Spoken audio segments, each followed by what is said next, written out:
Oh,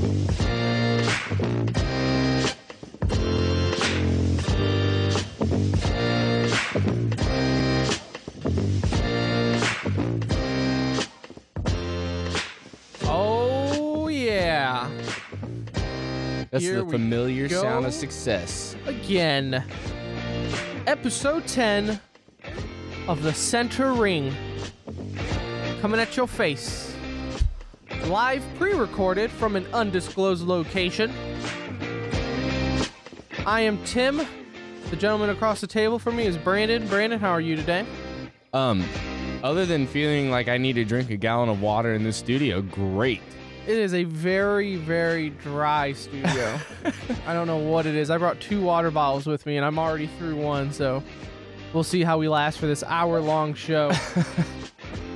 Welcome back to TCR, or welcome if this is your first time about. This is episode 10. Double digits. We've hit it. We did it, Mom. No one said we could, but here we are for the 10th time. I mean, if you really think about it, this is like 20 weeks in, because we're supposed to be a bi-weekly show. Yes. We started this with the expectations of getting one every other week, and we were like, how the hell can we talk about esports once a week? And how, like, maybe 30 minutes? I don't know. We'll see what happens. So really, we're just, I mean, this is money in the bank. Like, we can go on vacation whenever we want, because we are way ahead of schedule for what our expectations were. But I mean, there's just something to talk about every week in esports, especially in Counter-Strike, which is kind of our main squeeze, really, just because that's what we watch more. That's what we play. And on this episode, there's really no difference in that. Of course, we will always end the show with the micro, your favorite segment of little stories that we just don't have the time for. I mean, we don't have all day. We also have lives that we have to get paid for, so. And let's face it, nobody really wants to listen to 2 hours. Right. So that's what the micro's for. We will, maybe talk a little about San Jose IEM. I heard that went down, so we will discuss that, the results and everything. We actually have a very special guest on the show for you. That's Jason Baker, or you may know him as Alchemist. He has done a lot in esports, really from the get-go. A lot of the production that you see today could very well have been inspired by him and his team. We've got great history. Like, if you did not know of Counter-Strike before 1.6, we have an amazing history lesson for you in store. Yep, so that is on its way. We'll talk a little bit about IEM production, because I felt like that was on point.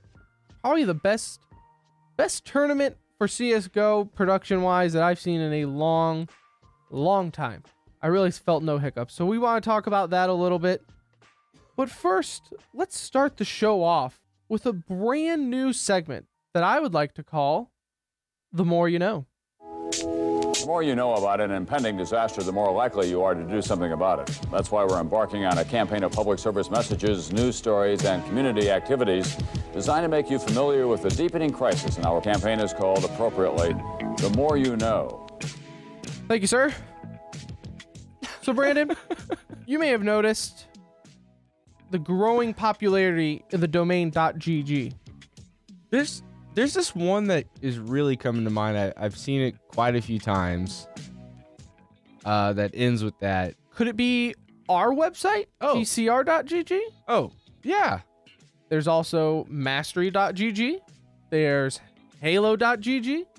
Any esports related .gg that you could think of. It's a very popular thing now. GG, good game. It's very popular in esports, and basically anything is getting snagged up with it just for the sake of maybe you being able to use it one day. But did you know it actually has nothing to do with esports or video games at all? Really? That's right. What does it have to do with? It's actually the official government domain for the Bailiwick of Guernsey. Wait, the what of Guernsey? The Bailiwick. Bailiwick. Look, I don't have the definition of that in my notes. I'm looking that up. But so explain the Bailiwick of Guernsey. Yeah, so it's made up of a small group of islands right outside the UK, and you would think, oh, is that part of the UK? Actually, no, it's not. Although its defense is the responsibility of the United Kingdom, the bailiwick is not part of the United Kingdom, but rather a possession of the British Crown. It lies within the common travel area of the British Isles and is not a member of the European Union, but has a special relationship with it, being treated as part of the European community for the purpose of free trade in goods. Did you know that, Brandon? I didn't. Now I do. Did you also know that together the bailiwick of Guernsey and bailiwick of Jersey form the geographical grouping known as the Channel Islands? I didn't know there were Channel Islands. This is very true. It's right outside the UK. It's a hot tourist attraction. Do you know why? They're islands? They have beaches. I don't think really anywhere in the UK has beaches. I think it's pretty rocky. But no, that is not why. It's actually because Guernsey has always been a hotspot for military activity. In fact, due to the natural island geography, in the Middle Ages, it was a haven for pirates that would ambush ships as they passed through the channel. And also, in World War II, the bailiwick was occupied by German troops. Guernsey was heavily fortified during World War II out of all proportions to the island's strategic value. Germans' defenses and alterations are still visible today. So if you're ever doing your European World War II, which I think is what my honeymoon is going to be, we can go to Guernsey, which holds the domain for .gg, and see this. Interesting stuff there. It's actually right in between France and United Kingdom. Yes, it is right there. It's a tiny little island that no one knows about, and yet we all use its domain. So this little country right outside of France is probably like, what the hell is going on? Why is everybody buying our domain names? That's probably going to be their biggest export here in the next year because everyone's using their domain. The population's not that big. It's just around 65,000, according to the 2014 census, rather.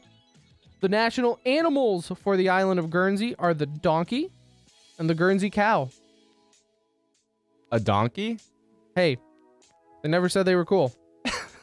The warmest months, if you were ever thinking of visiting or living in Guernsey, July and August, when temperatures are generally around 68 degrees Fahrenheit, with some days occasionally getting so hot as of 75. That is That's like in the winter. summer? Yes, that is like the hottest time it gets is 75. That is beautiful. On average, the coldest month is February, and with an average weekly mean air temperature of 42 Fahrenheit. So really, never gets that hot, never gets that cold. They got a pretty badass domain name. Their country animal's a donkey. What can go wrong? Sounds like the best place ever. So the next time you go to a .gg domain, such as TCR.gg, to check out all the latest episodes of the show, remember to thank your pals at the bailiwick of Guernsey. And now, Brandon, you can tell yourself, the more you know. That was intense. I feel like I just learned a lot. Well, when you clicked on the esports podcast, did you really think you would learn something about the bailiwick of Guernsey? No, you didn't, but you did. And now you know that the .gg domain has nothing to do with anything. It's actually a government domain that we can just buy out.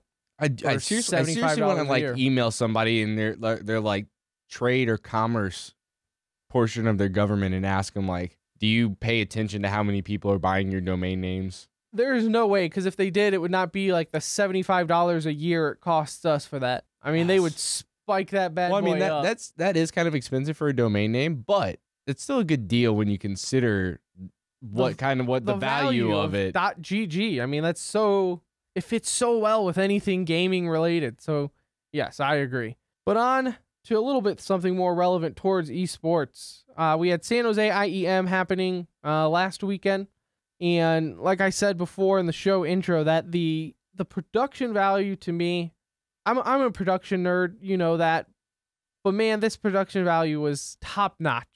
I loved the crew. I love that Machine was there as the desk host. I love Machine. Is one of my favorite people casting right now. He is so underrated. And I get Richard Lewis and Thorne weren't there, but I'm not gonna lie, it was kind of nice. I don't hate them by any means, but I mean, after like 4 straight tournaments of Richard Lewis and Thorne, man, I'll take Machine's beautiful face any day of the week. He is definitely one of the, like, him and Anders. I mean, we've talked about not wanting the same casters at every single tournament, but if like Machine and Anders were at every single tournament, I don't think I'd be upset. Well, and I think you'll always see Semler and you'll always see Anders. It was nice that Pansy got in the mix. I know a lot of people, she takes a lot of hate from a lot of people, but I think Pansy's great too. She does very well. She doesn't have like, there's a certain casters that have the weird accents that kind of make it difficult to understand or weird inflections on when they're talking. She does a really good job of keeping everything nice and never mind. Yeah, and then you have Henry G, despite his herps. I mean, he brought it too. I think he's great at play-by-play and especially some analysis. You had Maniac there, though. He was the main like player analysis, which, you know. After getting dropped from, was G2. Was it G2? Yeah, after he got dropped from G2, he went to the booth, and not a bad job. Not a bad job. Though I will say, in like the little all-star caster match, I was expecting him just to dominate. Yeah, he should have gone ham. Like, I don't know if he was going easy on them or what, but I was like, Maniac, you're supposed to be the professional here.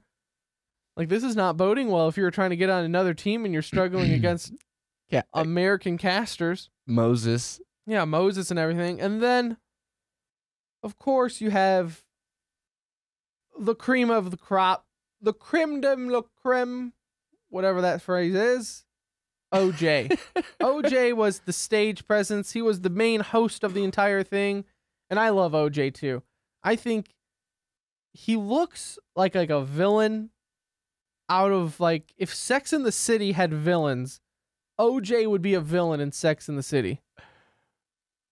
Do you know his background? I don't. I have no idea. He's a BBC media personality. Like his deal, his whole shtick is exactly what you see up there on like the ESL stage. Like that's him, 110%. I just feel like he could talk the panties off a nun because it's just he has such charm on stage and everything there. That being said, I also feel, and I actually told you this before the show, that he's the guy that I feel like he would sleep with my mom, but then insist on me calling him dad, even though me and him were like buddies all throughout college. I'm not even sure how to respond to that. Like, I don't know what it is about him, but it just seems like he'd be like, hey, sport. And I'd be like, OJ, bro. Like, we went to, like, we had history together. We were on a beer pong team together. Right. What are you doing? You're not my dad, OJ. But that being said, I mean, bringing up dad and mom, I actually have this exclusive audio here that my mom sent me. And she was like, hey, Tim, do you know this OJ guy? Like, he totally just left me a voicemail and everything. I was like, well, okay. I mean, I guess I'll listen to it. And so here's that. I've been really trying. Keep me hanging there. Dramatic pause on walking out. How do you feel it's going to go? You've got 5 guys going balls out. Believe me, they're good-looking guys. How do you feel you can perform there? And just to put it out there, you come over here, you enjoy the wonderful hospitality, and then you beat their head. Oh yes, you assume right, it was big. It's big now. Are you ready?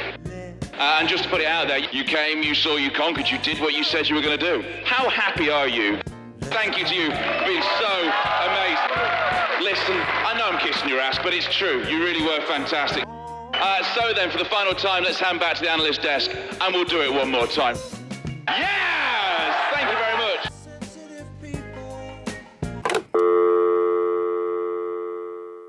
I don't know what that was about. Like, why would he call and leave my mom that voicemail? Maybe I should ask her. It was a weird ending. I don't know why he ended the phone call if he was calling my mom, that he would go back to the desk. All I know is, like, if you take that voicemail and the things he said on stage during the EU in a caster match, apparently he likes moms. And we will get to the bottom of this. But speaking of production, I mean, can you think of anything else? There was no snafus.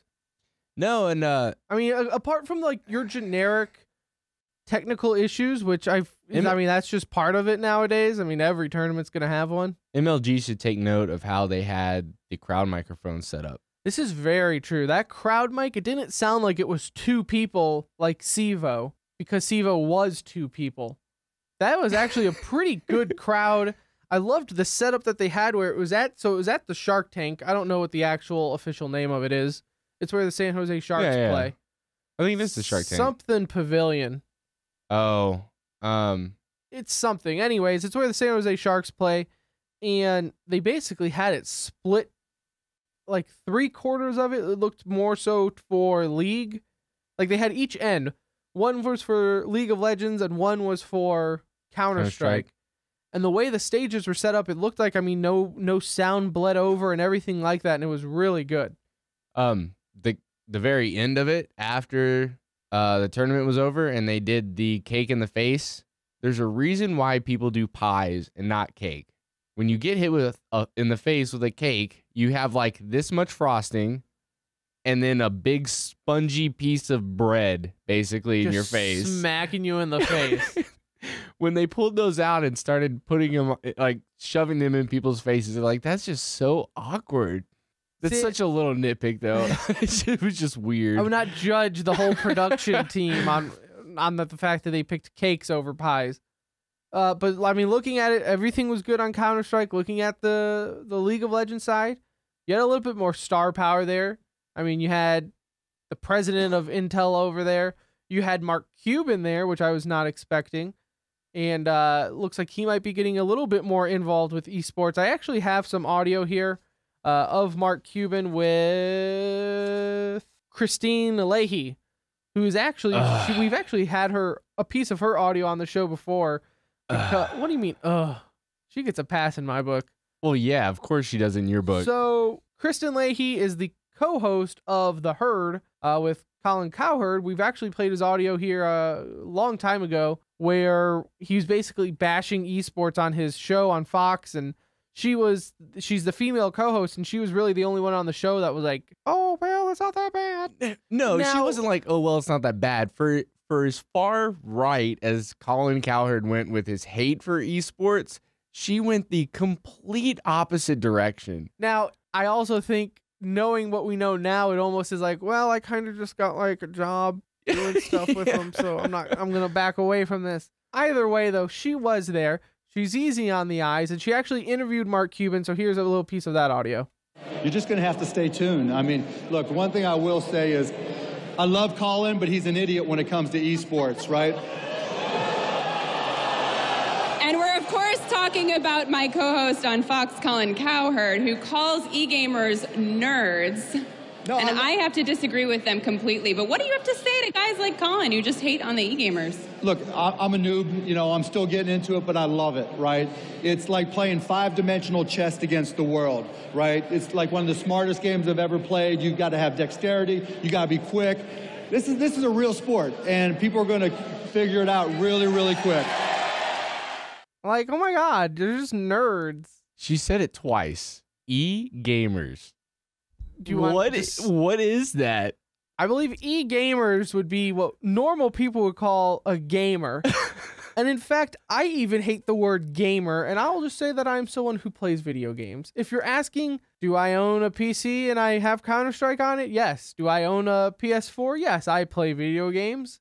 I would not say I'm a quote-unquote gamer, because that just sounds like someone who would say e-gamers. Well, I mean, I guess if you need to like specify between somebody that plays electronic games and chess or maybe Connect that's what 4? It was. Like, is she part of like a checkers league maybe, and so she didn't want to get them confused? She takes it personal. She wants to make people know she's talking about the electronic gamers.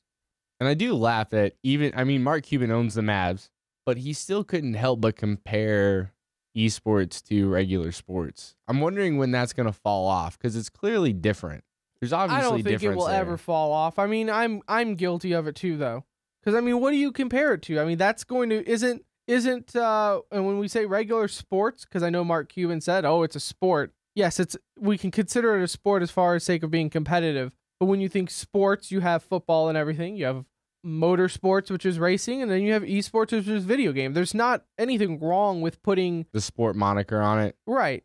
just saying, yes, it's a sport, but it's an esport. So I don't think there's anything wrong with relating it to there, because isn't that the bar that eventually will be measured to when when esports is on TV? Isn't that the bar that it's going to be measured to? Yeah, TBS is going to be putting it up right against him in the NBA. I mean, playing it on Friday nights on prime time. So. And that's, I mean, I'm not saying that they're expecting those numbers like they do have on, Monday Night Football or, Wednesday Night Hockey on NBC or anything like that. But I think they are expecting it to eventually grow into a spectator sport. I don't know. It's just my whole thing with it is this is especially true with the way it's set up right now. And that when you, so just watching the tournaments that we've been watching over the last 2 months, when you sit down to watch a tournament, that's not like, a couple hours watching a football or hockey game. It's all weekend long, like 12 hours a day, nothing but watching Counter-Strike. My fiance left to do running around at like 11 a.m. and I was settling in to start watching San Jose. She came home at 9 o'clock and I was still watching San Jose. And she was like, is that literally the same thing? And I was like, yup. And it might be, you might be 3 or 4 matches in. And that was on day 2. I watched a whole day before. That's what, yeah. That's what, I mean, I just hate that we're trying to measure up against something that's just completely different from what esports is right now. Which is a lot of time. It is a big time commitment, and it is right now, unless it's a big match, it's the perfect background noise. And then when I hear Anders just start slurring his words together, that's when I know I need to watch. You've got to be kidding me. Yes. And that's when I'm like, oh, okay. Yes, whenever he says you got to be kidding me, that's when I know to watch. And then I'll start, folding clothes. And then he'll say it again, I'll go watch. But then, you go and do things in the other room.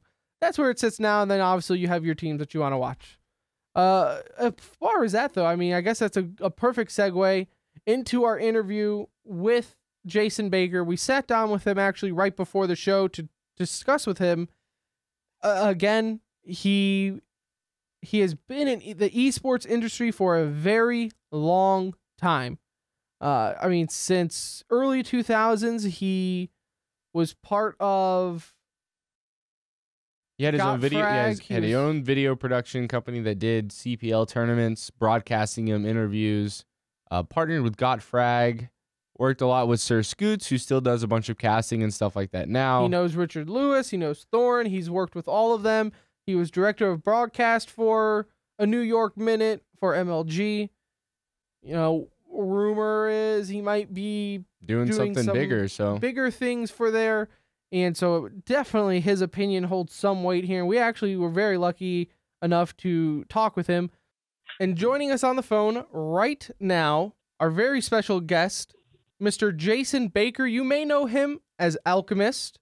You've probably seen some of his work without even knowing it. He worked with MLG once upon a time and has even dabbled in ESL. If you ever watched The Road to BlizzCon, the recent one, you probably saw some of his production directing work. Stop me if I'm wrong at any of that. Jason, how are you doing today, sir? So far, so good, and I am doing great. Excellent, excellent. So, obviously, kind of let the listeners at least a little background know, because you are kind of through the production hoops of esports, correct? Yeah, I'm kind of one of those weird hybrids. I was league side of esports and production side of esports at the same time. It's kind of, but I never wanted to be famous, so I never really bragged about things. Well, I think I took a look at or you shared some videos with me from your YouTube, and I think there was only one that you actually showed that had you actually interviewing anybody. Everything else was your behind the scenes kind of work. Yeah, I always said the questions to the interviewers, and then they said it to the person, and we edited me out. Okay, so all of those fantastic interviews through CPL and MLG back in the day, that was Jason Baker's work. Right there. Gotcha. So when did you guys actually start GotFrag? I did not start GotFrag. Actually, I started a company called MFA Video Productions, and then I joined GotFrag, but as a partner. GotFrag started in 2002, I believe. Now, help me out here then, because I know if you Google GotFrag, there's still some things out there on the interwebs. I see that there's a Facebook and everything that posted, I think, recently as November. Maybe not November, but either way, is there still some GotFrag out there? I know there's, you kind of see blimps of it. What happened is MLG had shut GotFrag down. MLG did a big shift on some of their corporate leadership, and they decided to cut down some stuff. They asked Sir Scoots and myself to move to New York, and we said no, and they ended up just closing it all down. So what you see is just people's articles and pictures that they've saved, but the actual server and database and everything is gone as far as we know. I actually took a look on the Wayback Machine, which is a website that you can go look at how websites look way back, and it's actually pretty funny to look at GotFrag compared to like HLTV.org now. It's very close. Yeah, HLTV kind of started getting big around 2006, 2007, and they were kind of a European answer to us. SK Gaming was another big news site as well, but they pretty much always copied the news off of GotFrag. So where then were you with CPL? Because I see that, for those who don't know, if you follow Jason on Twitter, what's your Twitter handle? Alchemist 5? Alchemister 5, I think, is as close as I could get. There you go. So if you follow him on Twitter, he is always watching any esports from what I've noticed this weekend. And he also uploads a lot of retro videos for CPL and anything like that. So if you're a fan of watching that kind of stuff, you upload that on YouTube all the time, right? Yes. My YouTube account is Alch5, I believe is what it is. Yeah. Anytime I run across, there is probably about 300 videos that are gone that I do not have anymore. But every once in a while, somebody will send me some. And if I actually look on YouTube, I can find some of my videos on there. I think there's one with 8 million views. I'm like, oh man, I wish I had that. And those were all done by your production company, the MFAVP, right? Yes. I had joined a Counter-Strike team. It was called MFA. And we went to CPL and we started filming stuff. We would play and we'd just get destroyed because, yeah, it was Counter-Strike 1.3, 1.5. Those some really, really good players. So we'd get destroyed. And we all had full-time jobs. It's just something we did for fun, is we would go down to the CPL and we'd film. And one of the founders of MFA actually started working for Cal and the CPL.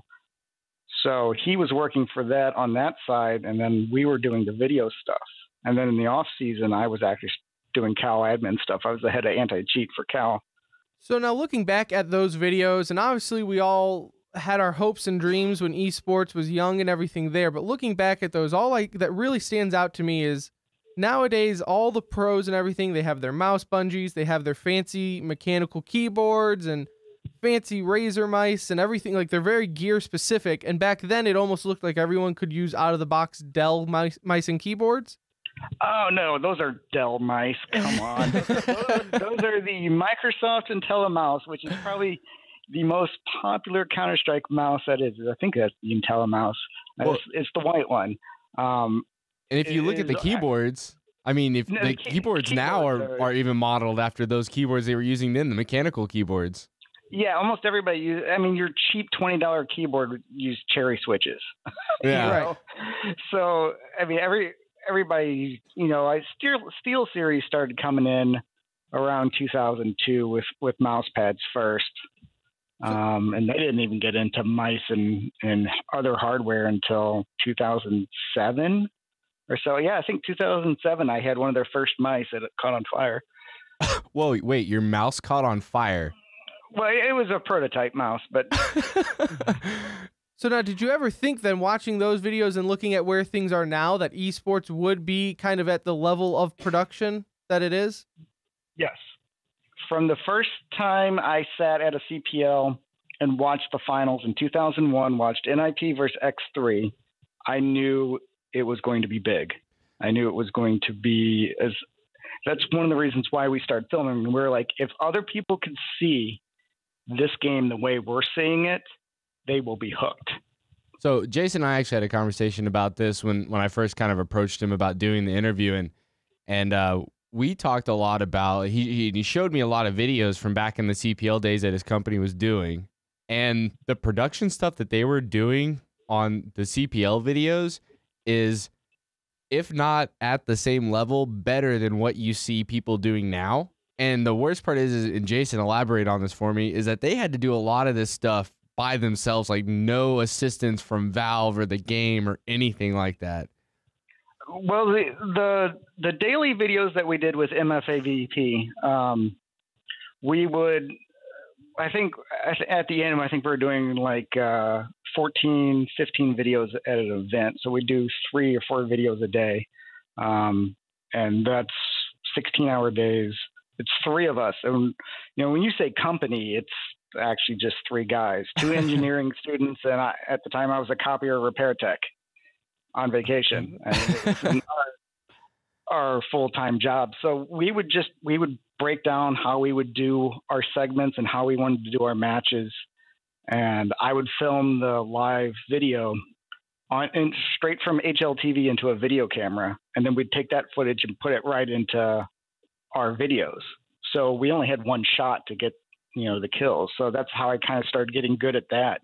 And then 2006, we did with GotFrag, me and Sis Scoots, who I interviewed him in 2002. And then I got him to do some interviews for me in 2003 for MFAVP. And then we started working together at GotFrag.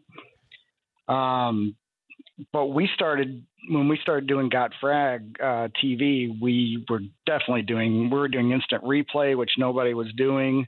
We were doing real-time stats, which was through the GameSense system on GotFrag, which nobody really does stats.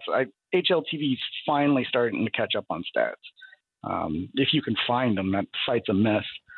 I can't navigate HLTV for my life. The world of esports stats is a mess. You have to go to like 5 different sites just to finally get a comprehensive of what happened in a match.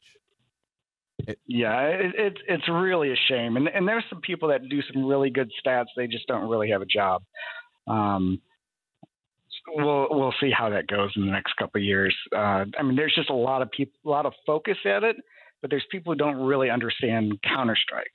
We were the first people to do the assist stat. We were the first to do ADR and stuff like that. And so we would just bring that into the footage. We would, do tickers for the next matches coming up, and scores of previous matches. You don't see anybody doing that even now. Oh no, I think I complained in chat the other day, and I know I've told you, Tim. Like there's companies out there that don't even put the round scores up when a match is going on. You could jump in the middle of a best of 3 and have absolutely no idea where you're at. Yeah, and that's frustrating. It's terrible for new viewers to come in and see that. The hardest stuff for doing it that way is now if you want to go to player 4, you just hit the number 4 on the keyboard. On 1.6, if you wanted to go to player 4, you would just have to tap your mouse until you got to the guy. So we would have to have more cameras, more in-game cameras than they do now. A lot of times they just use 1. Yeah. Now I'm curious then, for your opinion, for someone who's been in the industry, who's really seen it, grow from the ground up as far as a Counter-Strike really perspective goes there. Where is your opinion then on all of the little, I really don't know what to call them, but like mom and pop tournaments there that are out there? Do you like seeing everyone kind of have their own tournament, like how iPipe Power can set up one week and then you have another one this week? Or would you rather see it to where there is one uniform league with a, even if that involves a player union and everything like that? Player union to protect the players seems like a good idea. I just don't like a barrier of entry. I don't like the fact, if an iBuy Power wanted to do a LAN and they said, oh, well, you can't have this team come because they're non-union and it's just a pug team. I love discovering new talent. We saw Conquest do some really good stuff at the Acevo LAN. at the CPLs, you would see people come in and just wreck teams. I mean, Zex beat EOL, who was the number one team predicted to win the CPL in 2002. Summer or winter CPL? I don't remember. I'm not Thorin. I can't remember every exact single thing. But, that's why I think I'm 90% sure that's a winter CPL, 2002, that 3D ended up winning. But EOL was predicted to win, and Zex came in, and they were just a Cal invite team, but they weren't really known. Some people thought Sunman was online, and they came in and just wrecked them. So that's a good point. Like, I've kind of got, when we talk about, especially like with MTG buying DreamHack and ESL, or the controlling stake in ESL, and now ESL has purchased EA. Like, you've got this one body, and I'm kind of stuck in purgatory with it, because on one hand, I want there to be like a set season for Counter-Strike, because I mean, we've just had the CEVO LAN, the RGN LAN that just went on. Now we've had IEM, and we've got DreamHack Winter over the last month. All of those tournaments going on, and it's hard to follow if you had a season with an off season similar to like the LCS does. But on the other hand, I'm with you. You get this one body that does all that, and then all of a sudden it becomes much more difficult to get into that market. Like, there's a lot more barrier of entry there. Yeah, I mean, that's what I just like to see. I'd like to see those unknown teams come in and just do something, prove what they can. And to have that opportunity. When you play Counter-Strike online, you think the other guy is full of shit. They're always hacking. Yeah, it's so easy to feel like that. But when you go to a LAN, the first LAN that I played with was a DOP, which was the number 2 team in Counter-Strike in the United States, like in 2001. They had a pug there, and they just wrecked us. Like, I mean, the second you were around the corner, they just mowed you down. That made me want to get better. And that made me work to get better. And I got, Cal Maine, but I got better. But then when I went to the CPL and started playing just in the pub servers on the CPL, those guys from Europe would come in and just with a pistol, and it's not like pistols nowadays, but they would still not just wipe you out. But right now, there are players. So, like, I look at nothing as a new Counter-Strike player. Now, think about that for a minute. That's your boy right there, Tim. Someone's been around for so long. I mean, people look at nothing and think that is American Counter-Strike. And he's the new guy. He would be third generation Counter-Strike is what we would consider him. Now, do you think that's an issue then for when it comes to North American Counter-Strike, that a lot of or more of the players do seem like newer Counter-Strike? They're part of the new wave, third generations, if you will? I don't see anything wrong with that. I think more of going to, if you have such a structured league and a lockdown system, you're going to miss players like that. You're going to miss nothing coming up. You're going to miss the next Volcano. You're going to miss, I'm just trying to, even Swag, he's a young kid. You're going to miss players like that coming up if you lock out the league.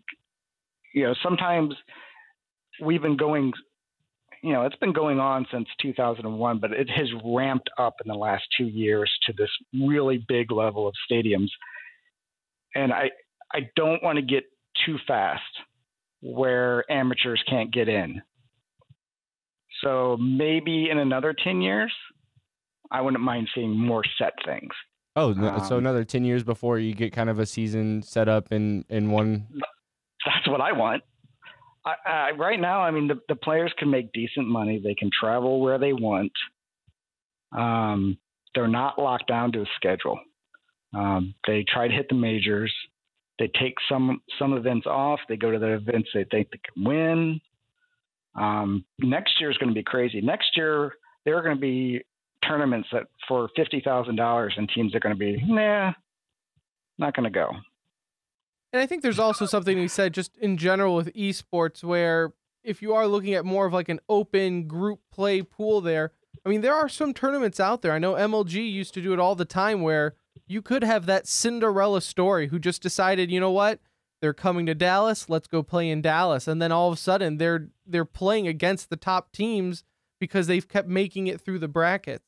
And I think that's something that you don't get anywhere else as far as if you're looking at a professional competitive event that where a, you know, quote unquote amateurs can rise up within one tournament, one weekend. And I think that's what Jason's talking about. Yeah, you're not gonna be able to have that if you've got such a structure like the LCS. Unless you work your way through the challenger brackets, unless somebody buys you a spot, you're never touching the LCS. You can't win your way into it in one weekend.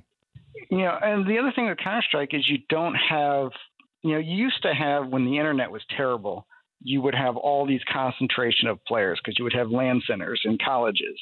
And that's where you'd get a lot of your players. And there would be a weekend tournament that people would drive 6 hours to go to some little LAN for that's giving away $100 or giving away a video card, one video card for a team of 5 people even.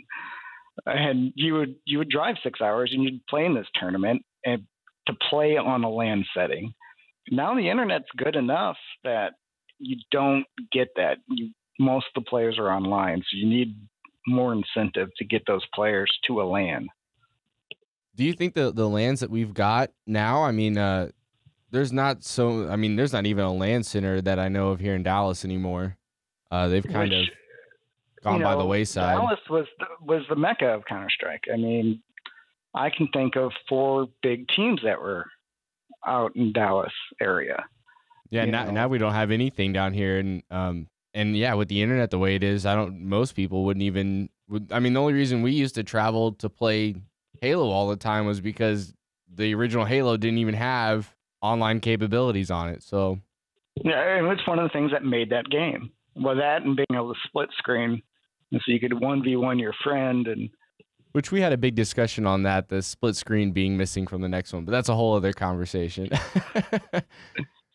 So, Jason, I don't want to waste too much of your time tonight because we definitely appreciate you coming on the show and kind of giving the history of, I mean, really a brief history of Counter-Strike, really competitive Counter-Strike that maybe some people, you know, people think that it started with Source or Go, and really it's crazy to look at, you know, 1.3 and stuff, and then you see Taz and you're like, oh my God, he's been around for ages. Yeah, it's, you know, I always joke, people think esports, it's their thing, and they started it in 2012 or 2009, and it's like, I felt new to esports in 2000 because I missed out on all the Quake tournaments and I missed out on the Doom tournaments. So I was a noob to esports.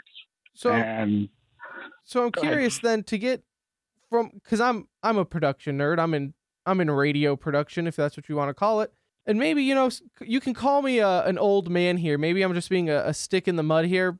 But when we're watching these, you know, tournaments, and I know they're all talking about being on TV now, and that's kind of the direction esports is trying to go into the regular TV broadcast world. When you're, you know, even if you're a director or something like that, and your casters, you know, swear or anything like that, because I know in general esports don't care. But as far as okay, so there you go. There you go. The simple answer right there. I mean, you know, don't be racist. Don't. You know, there's limits, but you know, an F-bomb here and there, I don't care. If it's every other word, well, now you just sound uneducated. So, you know, get that guy out of there. But every once in a while, you know, talk some smack to another player. You know, your co-caster.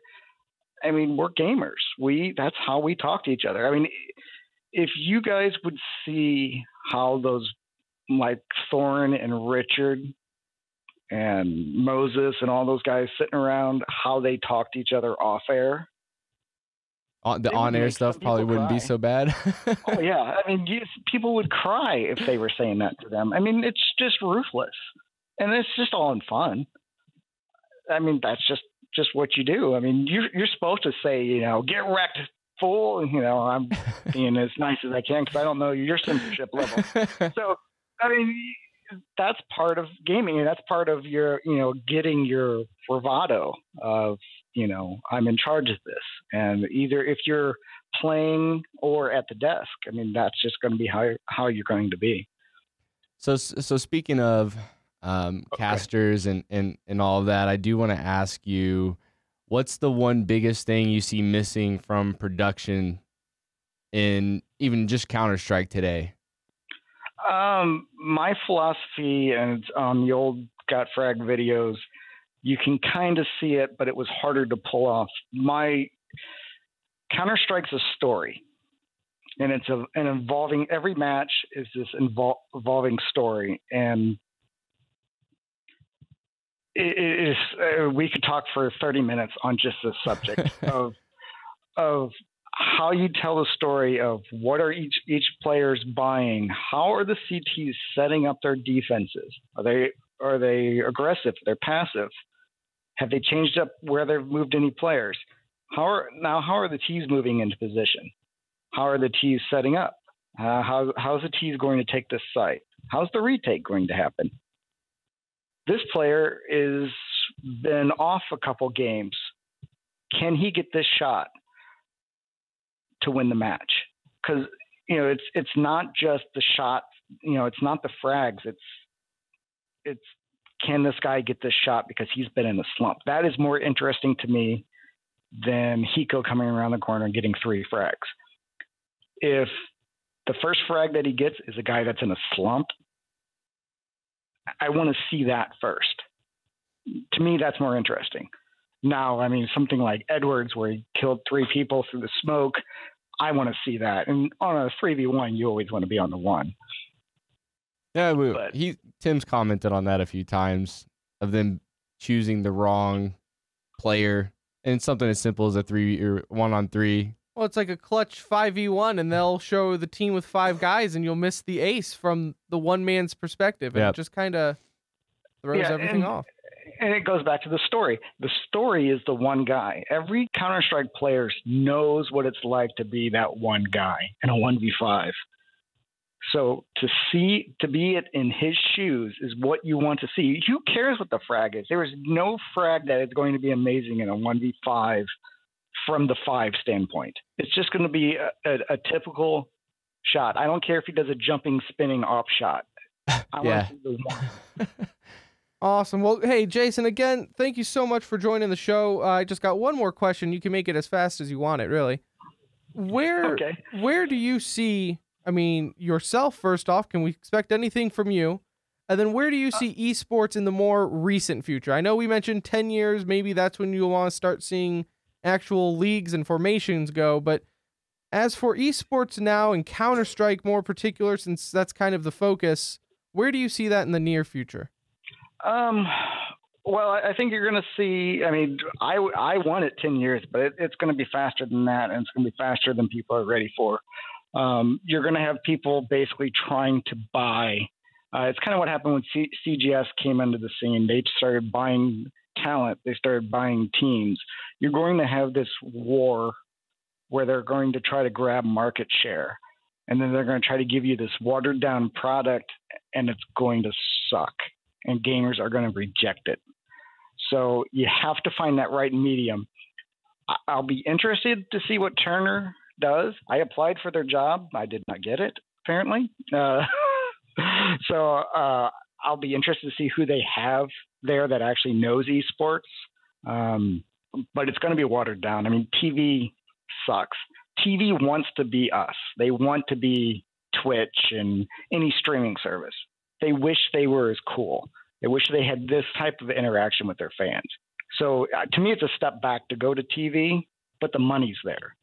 So you're going to have, next year is going to be a lot of big events, and some of the smaller companies are going to throw out as much money as they can, trying to grab a part of the market share, and it's going to make them fold. And it's going to be feast and famine. And the people that can hang on, if Turner's starting to see a return for their investment, I mean, if they're smart, they'll look at it as a 10-year investment. But companies aren't like that. They look at a 1 year turnaround. How many years was CGS was looking at? Was it 3? Oh, they didn't even last 2 years. I know they didn't last 2 years. I thought the original agreement was something a little longer term than that, but I don't remember what Richard Lewis said. Yeah, I don't remember what it was either, but I mean, they just, every single thing that they did wrong. And bottom line is TV, there's no other industry that's quicker to pull the plug than television. Oh, yeah. Oh, no. They have no patience for something that doesn't make them money season 1, so. Well, Jason, I appreciate you taking the time, especially after I was a few minutes late to get you on the phone. Can you tell us again one more time your Twitter handle and your YouTube account? Because I want everybody to go watch these old school CPL videos and really appreciate what MFAVP was doing back in the early 2000s. All right. It's Alchemister on Twitter, Alchemister, the number 5. And my, let's see, my YouTube is Alch5, ALC, then spelled out 5. And I guess about 100 or so videos up there. If you guys like good old classic 800 by 600 Counter-Strike, that's up there. Actually, I also worked for TSN for a while, which was radio only. And I found some of those, so I might put a couple of those up as well. Good stuff. Well, hey, Jason, if you're ever near Dallas, give us a call and when we can meet up and talk some more CSGO. All right, thanks. Awesome. Thank you, sir. Again, thank you so much to Alchemist there for taking the time out of his day to kind of walk down memory lane of CPL and everything. It was awesome hearing that kind of stuff there, especially for, he mentioned nothing was 3rd generation Counter-Strike. Well, I kind of feel that we're in that same boat. I mean, we're in our mid-20s, so yeah, I remember playing 1.6. Actually, my first, and I'm sure I will get some hate for this, my first ever time playing Counter-Strike, real. I mean, I remember playing on my uncle's computer and not having a clue what I was doing, but when it was actually released on Xbox, which I think played on 1.6 engine. That was 1.5. Okay, see, so 1.5. See, so I'm old school. I remember we used to play Aztec all the time on that. And we thought Aztec was like the best map. Like, it won't get any better than this, guys. And now look at it. Aztec is a joke, and we don't know what the hell we were talking about there. So it was awesome hearing from him. Again, check his Twitter out. Check his YouTube out. It has awesome stuff there. And again, I mean, watch it and then compare to see where it's at now. I mean, you'll be blown away that what they were doing in early 2000s, there are companies today not doing it. But speaking of, companies that we already mentioned, IEM had a awesome production value. They also had some awesome competition going on here, at least for some teams. Again, let's go jump into this right away then, since we're already so long on time here. Start from worst to first. VP, Virtus Pro. Throw it out. Doesn't count, my opinion. I don't think it counts because obviously they weren't playing with their full roster. Snacks was out with, last I heard, a right eye issue. His eye, I guess, had some problems, so he had to stay back and he couldn't travel with the team, but he should be fine for DreamHack Winter. So they had Michu sub in for him. And I'm a Liquid fan. I've got the shirt. I was rooting for them during the game, and Liquid kind of rolled over them. But you just can't count it when you're missing a player like that. No, especially when you're on that level. Like, I feel like the higher level you are, the harder it is to not play with your 5 guys. Counter-Strike is such a team-oriented thing to where, like, even like us, how we always play with our same group of friends in a not even real competitive manner. But, like, I know what they're all going to do just based off of from when we've played with them. So with having Snacks out and Michu there, it just looked like all of them wanted to go home. Yeah, it's 20% of the team when you change a guy out. So it's kind of difficult to make that exchange. And I mean, Liquid played well against VP, even with VP's full roster. At Cluj, they took VP to overtime in their first match. So clearly they had their number. This tournament, I mean, VP got rolled out real quick. I almost feel kind of bad for them traveling all the way over here for that. I would, except for they clean up some poor ranked tournaments. I mean, they just won SIVO, so maybe they never even left considering everything was so close. I do wonder, though, so if the teams get the money they win, if VP would have won with a stand-in, does he get a cut of that money? Like, is he on contract? I'm sure that's probably behind closed door ways. I mean, just a food for thought. Yeah, and then you had LG. You had Luminosity, who didn't really play up to par from what they were leading up to the tournament. Here's the deal with Luminosity, and I'm going to go ahead and say this before I get into it. HLTV just broke a story that they're looking to change out 2 players, which is exactly what I was going to say. Prove it. Luminosity's got Coldzera that has absolutely been killing it. Super consistent.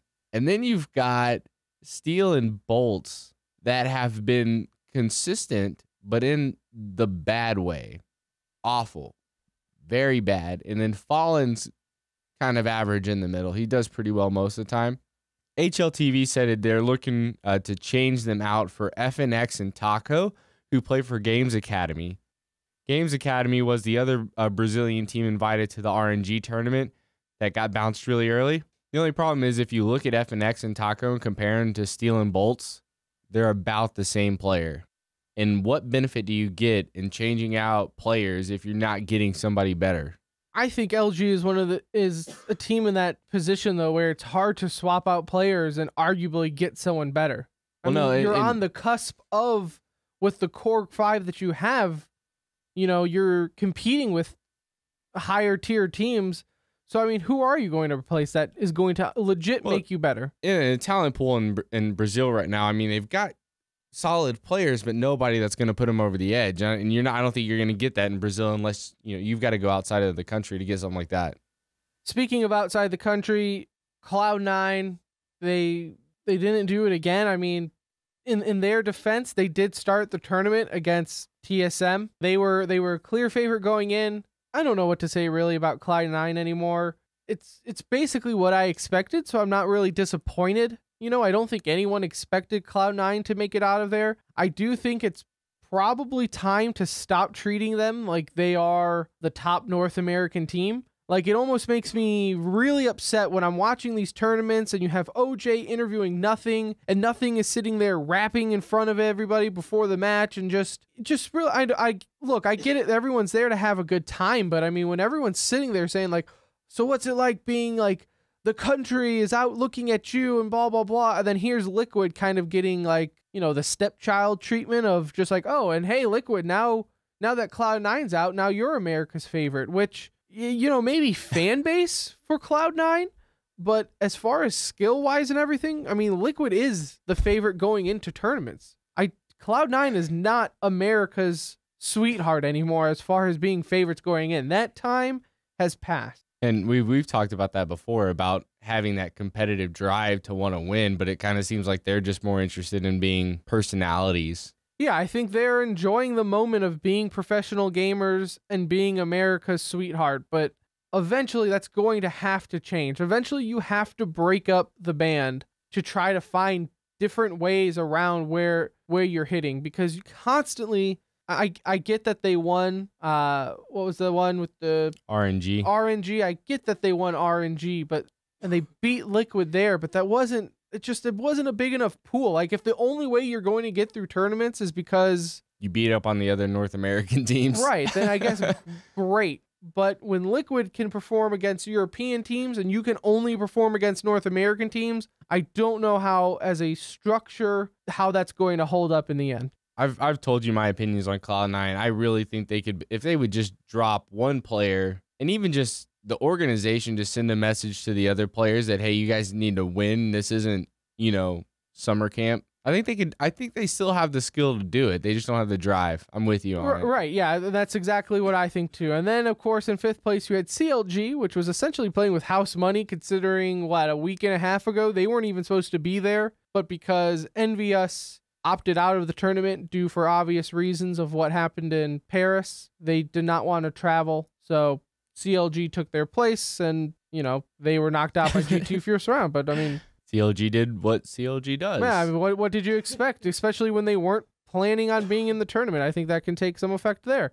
Bumping up, though, into the more respectable area, more of the prize pool area, Liquid got 4th place. For me, I felt like being that Liquid, beat Virtus Pro and everything there, by the time they made it to the semifinals, I felt like Liquid was basically playing with house money at that point. I mean, yeah, they really screwed the pooch when they did not take the second map against Na'Vi when they were up 11-4, and then they got to 14 wins on the map on Dust 2, I believe, and then they couldn't get those last 2 wins. They couldn't close it out, and you just saw it. You saw Hiko, you saw everybody on Liquid, just their face was just, when that round ended, I don't know if you saw it, but Na'Vi, they all got up, they high-fived, they hugged, and Liquid was still sitting down by the time Na'Vi even made it over there.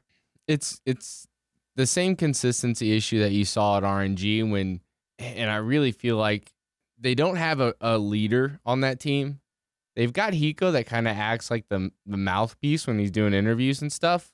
But like at the RNG land when they were talking about being frustrated for losing at SIVO and everything, and then they go out and they play really, really well, but they get that confidence built up, and then they act like, oh, we can beat anybody, and then they just get rolled, and it's like they just crumble. And I don't understand why they can't just keep that original mentality of like, we need to go out there and win every game, like playing as the underdog, because they can clearly win when they do that. And I mean, they take VP 16-2 and then 16-9. Then they get completely rolled by Na'Vi in the first map 16-7. And then they have, the game you were talking about where they were 2 rounds away from taking it to a third map and couldn't close it out. It's the same old story. You're seeing it at every single LAN. Yeah, and another team that wasn't supposed to be there was G2 Esports. They weren't supposed to be there, but because NIP dropped out, for whatever reasons NIP drops out for nowadays, my speculation is that it's behind closed door scenes with ownership that NIP just didn't want to go. But G2 was there, and they made it to the semifinals and lost to TSM, which eventually obviously made it to the finals. So I think, again, similar to CLG, G2 was kind of just there for the ride. I mean, there was no expectations for G2. So they had some crazy swings in their matches. Like the first map that they beat TSM on, it was 16-5, and then TSM just rolled over them 2 more maps, 16-7 and 16-6. So they had some pretty crazy matches going on. It may be a case of not having time to work with the new player with AZ on the roster to get some of the strats and things down in that aspect, but you got to perform a little better than that, especially when you're given the opportunity on a stage like IEM San Jose was. Yeah, but to speak of performing better, on the opposite side, you have TSM, who did make 2nd place again. Always the bridesmaids, never the bride. That's what TSM is to me. They constantly go into tournament after tournament being a favorite and constantly get 2nd place. And in all their interviews, all their pre-tournament interviews and post-tournament interviews, it's just like, man, I really don't want to get 2nd place again. And then after the tournament, they're like, man, we really need to stop getting 2nd place. Like, they just have to get over the hump of winning one of these tournaments. But sure enough, after you're looking at this lineup, after VP went out, you would say TSM had a clear shot. This was their tournament to take. And then Na'Vi decided to play out of their minds. But here's an interesting stat with this tournament. Did you know that TSM was actually the only team to drop a map for the whole tournament, other than the teams that won? In quarterfinals, G2 beat CLG 2-0. Na'Vi beat Luminosity 2-0. Team Liquid beat VP 2-0. TSM beat Cloud9 2-1. In semifinals, Na'Vi beat Liquid 2-0. TSM beat G2 2-1. They're the only ones that didn't have a clean sweep throughout this entire tournament. Really? That's a pretty interesting stat. I don't know if that means anything because they still made the finals, but that stood out to me. I mean, it goes to show that you actually don't need to have clean sweeps. You know, you can afford losing one map and maybe not working on every type of smoke on that map if you can win too. The thing that bothered me about TSM, especially in the finals, is the map bans that they had at the beginning made absolutely zero sense for TSM. It was completely and utterly reactionary to Na'Vi. I mean, TSM banned Mirage, which was TSM's best map. To date, their best map with a 59% win rate. But they banned it because Na'Vi has a 55% win rate on it. Like, how do you ban your best map because you're afraid the other team might be better at it? I agree. I mean, I've said it before too, where I think you should veto maps based off of your weaknesses as opposed to the other team's strength. Have confidence in your own skills. I mean, you're TSM, for crying out loud. You don't need to worry about Na'Vi and what they can do on Mirage. When you know, if you have the confidence that you can play them on it, why worry about it? And I mean, I feel like that even translated to their strategy in game. Watching that Dust 2 map that they were playing, when Na'Vi would do an A split and push up to Cat and then through long at the same time, which was timed perfectly every time they did it, TSM was like me in matchmaking. Like, they couldn't figure out who to shoot at first. And then they had that same reactionary, strategy the whole map. It just wasn't working. I'm not sure if that's the reason why they keep running, coming up second place. I don't know, and I'm sure they don't know, and I'm sure they're going to take a hard look at it, because you had Na'Vi, who I'll admit, they shut me up and proved me wrong, because it was on this very show that I said Na'Vi was borderline, to me, top 5 team. I think they were a solid number 5 in the world team at times, and then here they showed up second place in Cluj and first place here, and just Guardian went off with the op. Guardian and Seized in the finals were plus 18 Guardian and plus 14 kill to death in the finals. I mean, that's impressive. I mean, watching Guardian play some, like, using the op on Cobble, man, it was insane. The camera just never left Guardian when he had the op, because he would just carry the entire team. Not saying that the rest of the team needed to be carried, but it was insane at the level that Na'Vi was playing at, to 2-0 TSM in the finals. And it wasn't even like a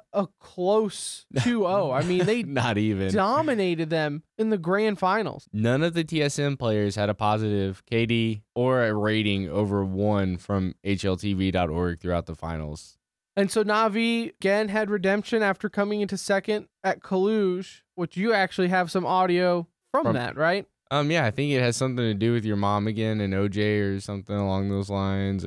Right, so I guess you had a beef with OJ's. This is after Na'Vi had won. He was speaking with Guardian, I believe. Yep. And basically just asked him a stupid question, right? Play the audio real quick. Does this make up at all for the loss in Cluj at the major at DreamHack? Sorry? Does it make up for the loss in the final there? The fact that you've now come here and lifted this trophy? Why would you ever ask a player if one tournament means more than the other one? He's asked this before, because you have to. But I'm like, there's no good way to answer this question. And then you're asking it in English to somebody that clearly is struggling with it. Like, he doesn't. I mean, you can prepare better than that. I've told you this before the show, and I've been in locker rooms where reporters are asking athletes questions, and you have to ask them these generic questions where you know the answer to, but you're just hoping he says that. What that was is he's asking the question in hopes of a specific answer. And that's what I think that had to been. Clearly, what do you want Guardian to go up there and say? Like, well, Cluj was just, whatever, I won this one. I mean, yeah, this is great, but I mean, this is like a little white trophy. Looked cool when it was standing on the light, and then I lifted it up, and I was like, oh. It's not major money or anything. It doesn't glow all the time. Again, I'll give OJ pass with his dreamy accent and his perfectly trimmed facial hair. So overall, IEM a success, right? North American. It was a great event. Awesome crowd, awesome everything there. The one thing I wish that they would do is soundproof booths. I wish they would do it. I mean, why not? There was already controversy of, I think it was Guardian's headshot on Cobblestone, where he shot through the wall, and they claim that if you see it, then like not on Go TV, so you wouldn't be able to see it because we don't actually see it from the player's perspective of what he sees on his computer. but apparently like you can see through that specific wall and their name will pop up. I did see that. So yeah, that's what people are claiming. He saw the name and then he shot through the wall to get the headshot through the wall. Other people are claiming that he heard the crowd and saw the crowd was freaking out, so he just took a shot, because obviously if you're having the spectator x-ray vision that you can see, the crowd's going to be freaking out that the fact that he is right there ready to headshot someone and he's going to shoot. If he has the reaction time to notice the crowd freak out and then digest and understand that means he probably has a shot lined up, and then to take the shot before either of those players move, he deserves it. Again, that's why I just think, why eliminate, just add soundproof booths and then be done with it, right? How hard can it be? So, I mean, that's really it. I mean, do you have any other thoughts for San Jose? It's a good event. I'm looking forward to having more What is the next big CS Go event then? Columbus? That can't be it. In North America? Yeah. Unless DreamHack Austin gets something. DreamHack Austin would be the next one, pending on teams. But CS has got the major going on in Columbus in April of 2016. So, but on to the micro. Your favorite segment of small stories that we just don't have the time to really dive deep into.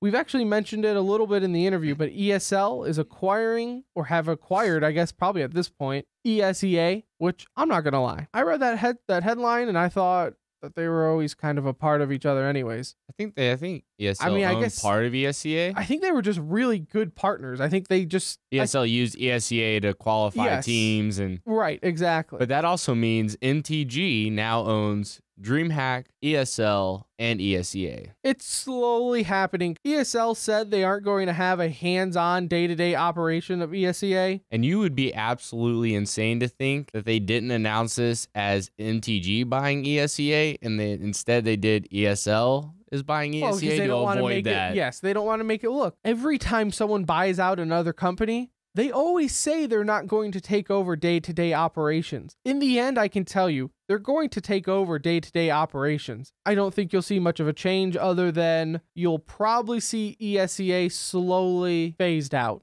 Again, we also mentioned that the MLG is rewarded for the first North American CSGO major, $250,000 prize pool. Pretty weak if you ask me. I'm telling you, it's capped. Valve caps that. I get that they cap it, but why? I mean, I know they want it like crowd-funded and all that, and we don't have time on this episode, but I don't like crowd-sourced prize pools. I mean, I think it's onto the Halo World Championships. Yeah, what is that? What is your micro contribution?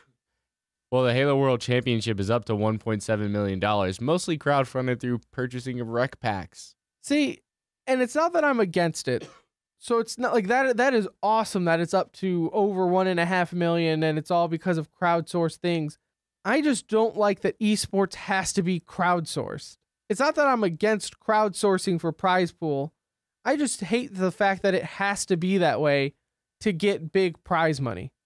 Because I understand that. I mean, Dota does it with the Invitational, and that's how they get their huge prize money. It as eliminates the risk and investment of companies in the tournaments. They, if the tournament sucks and a crappy team wins it, then they're like, oh, well, we're only out $250,000 instead of $2 million or whatever it is. Also, SK Gaming added a Vainglory team. Do you know what Vainglory is? I do not. Vainglory is the first MOBA optimized for touch screens. I think I do know this. It is a tablet MOBA. Yes, I do know what this is because when I went to PAX South, they had a big booth there, and Vainglory was everywhere. So SK Gaming has added a Vainglory team, and apparently over in Korea, they're putting on some crazy events. I'll put some links in the show notes so you can kind of see, but they're putting on some pretty impressive events for a tablet MOBA. I mean, I didn't even realize you could spectate this game until I saw the story. So I feel like if you ever wanted to make a quick way into esports, just make a MOBA and you'll at least be relevant for like 1 or 2 tournaments. Just if you ever wanted to dip your toes into, I wonder what it would be like to have a game in esports. Just convert it over into a MOBA and someone will pick you up for a few tournaments. Cloud9 might make a team for you and then you'll be good. Just for a little bit at least. But speaking of MOBAs, you have the Frankfurt Major For Dota 2, that was a big thing going on, and I wish we had time to discuss it more, but we don't. OG defeats Team Secret 3-1 to be crowned the Frankfurt Major Winner Championship, whatever you want to call it. OG, actually, that is a fascinating story. When you want to talk about a Cinderella story, OG entered as one of the European qualifiers. They played through the lower brackets. It wasn't like they just had an easy road. They took out teams like Fnatic. They took out Virtus Pro of Dota 2. And then they even beat Evil Genius, who is top 1-2 in the world for Dota. So, I mean, they did not have an easy road. And then they even took out Secret for the championship, which is, again, 1-2, right? You have Team Secret is 1 and 2 as far as Evil Genius Team Secret on who wants to be number 1 in the world on any given day. So OG, this little team went all the way through the rankings. And I mean, I watched that, man. It was awesome. And really, they won 3-1. But that third map, I think the only reason Team Secret won is because OG switched up their strategy. Because for the first 2 maps, Team Secret had no answers for them. They walked right through. In the second match, man, it was like right down the middle lane. They couldn't touch Team Secret, or vice versa, however you want to word it. OG dominated them, and it was awesome to watch and see how a team like that rise up. It gives me hope that, no, it gives me no hope. There's no way. Then also, I know you gathered a lot of notes on this because actually before we started the show, this was actually going to be a main talking point, but there's just so much in Counter-Strike and esports where we typically record the show on Monday nights. If something happens on Tuesday, by the time we record again, it's old news because there's 1 or 2 tournaments that have already happened and we just can't bring it up and justify it being relevant. But the LG and Team Liquid feud at RGN, it got pretty rough. It got to the point where Cold Zero was tweeting out in Portuguese, like making fun of Hiko being like your typical American. Let's set it up real quick. So for the listeners who don't know, basically what happened was Liquid was playing LG. Everything was going fine until the round was about, I think it was like 12-11, I want to say, or 11-11, or it was somewhere around there in the match. I don't have the notes in front of me. But then an HLTV cameraman or photographer, a volunteer photographer, that he was like a friend of a cameraman. What? A volunteer at an esport or something? Oh, go figure, yeah. So somehow he accidentally bumped into LG, a player from LG, and I think it was Affairs computer, and turned it off. I don't know how you accidentally bump into a computer to the point where you turn it off, but I guess he did. He had to have stepped on a power cable or strip or something. But every article I read says he accidentally turned off the PC. I don't know what that entails. Like he accidentally hit the switch on the back of the power supply, like stumbled into it. Yeah.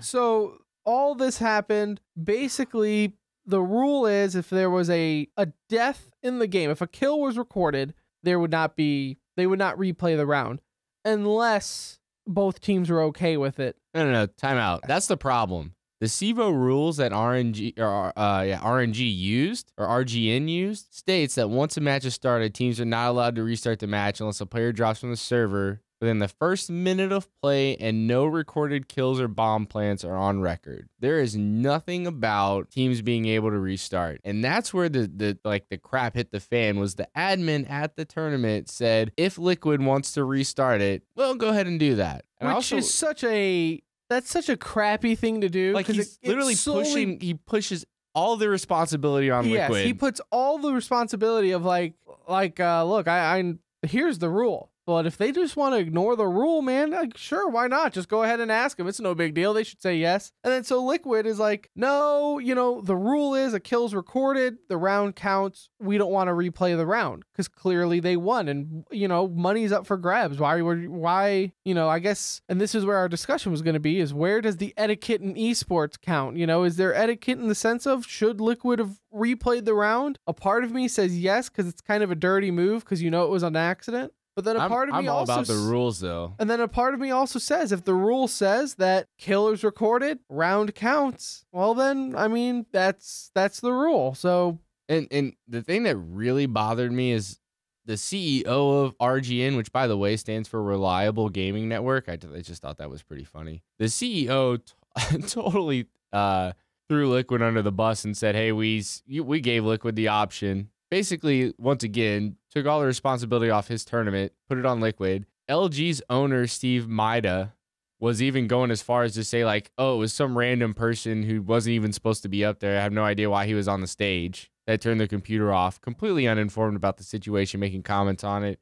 And then like the Liquid co-owner basically being like, he should have never told my guys like that was our decision, which I totally stand behind. It was just a mess all around. Because ultimately it wasn't their decision. The decision was and then you get the rules. And then afterwards you get into the whole handshaking thing. Like Liquid says they didn't shake hands. Luminosity says we were here to shake hands, but you never came over to us. And thus drama. The drama continues to where then you have the Brazilian fans just blowing up Hiko's Twitter constantly, and it's really becoming probably into a bigger mess than what it really should have been. And if anything, the best thing for it is the fact that San Jose did happen so soon afterwards. Oh, people forgot about it in a minute. Like it was over. To even think that this only happened like 4 or 5 days ago seems insane, because it really does seem like weeks ago this was even a discussion. Yeah, it was done before, yeah. So I think everyone is kissing made up on that front there. Do you have anything else for us on the micro, sir? That's it. Let's do it. Awesome. That about does it for the show. The Center Ring episode 10 is in the books. Thank you so much for listening. If you listened all the way through, thank you even more. Again, my name is Tim. Co-host is Brandon. My Twitter is @PirateMushroom. Your Twitter is @BrandPGN. Still haven't changed it, huh? I'm kind of like, I say it every episode now. Yeah, okay. For the 10 people that listen, I think you can change your Twitter account. The show's Twitter, on that note, is @TheCenterRing. Be sure to follow us. That way you can get all the latest show notes, know when latest episodes are up, all the news on that. Tell your friends, tell your family about us. Share us on Reddit. You can find all the episodes at tcr.gg. Yep, you can find past and present. Past and present, maybe even future. You can also find all the links for our Twitter. We have again, slowly but surely, we're getting a YouTube, we're getting a Twitch, we're getting all of that essential stuff that is required to be relevant in today's world, slowly but surely, as our schedules allow it. So again, thank you so much for listening to The Center Ring. We will be back next week talking a little DreamHack Winter. Until then, good luck and have fun.